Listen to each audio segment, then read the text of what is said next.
let's have more on the women's soccer with Shirley Wang, who is joining John and I after watching the US team walk away with goal last night.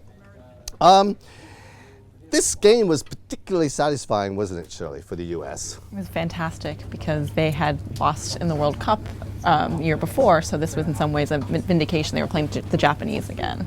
Okay, because as you said, they lost the World Cup, but I mean, do you think they deserve to win? I mean, you know.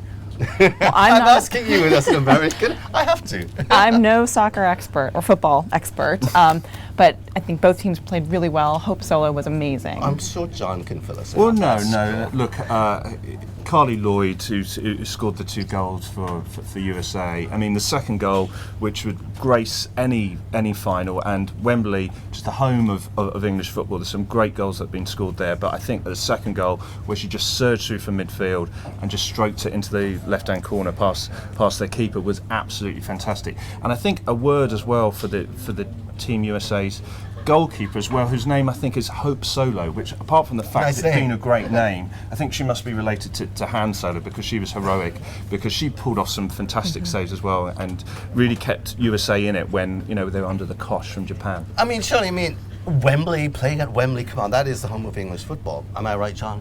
Just confirm that for me. We'll say soccer. Actually, we should say soccer. We call it football. Okay, but it's the home, basically. It is the home. You think of it. And there was 80,000 people there for a women's game. The women's game is not as nowhere near as big as the men's game is. So to get 80,000 souls in, and there was quite a few, you know, Britons in there as well as Americans and Japanese. So I think that was just great for the sport. What was the atmosphere like? It was incredible. Like John said, 80,000 is a new Olympic record. It was raucous the whole night. There was tons of chanting. I was a little surprised personally. Who was backing who?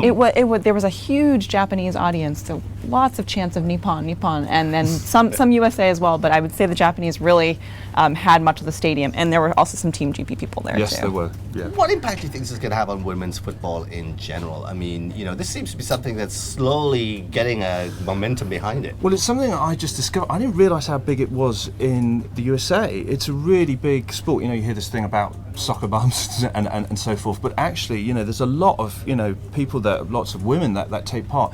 In Britain, what we've got the Premier League, which is arguably the biggest league on earth, which is obviously men's football. You know, women's football has been bubbling under, but I think so much coverage is devoted to the men's game that the women's game suffers here. So I think it will only go from strength to strength after this. So this could actually sort of, you know, bring it out more into the open here and make it that much more popular. It'll be interesting to see. But I gather it was a pretty rowdy match. Was there something else going on behind it? I mean, you know, you're talking about the screams, but it seems to be an exceptionally special case.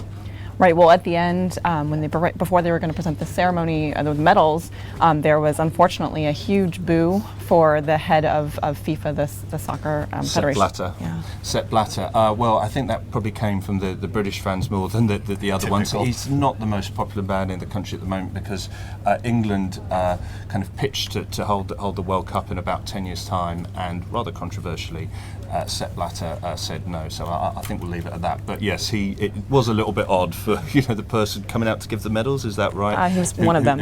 One of them who got a raucous boo.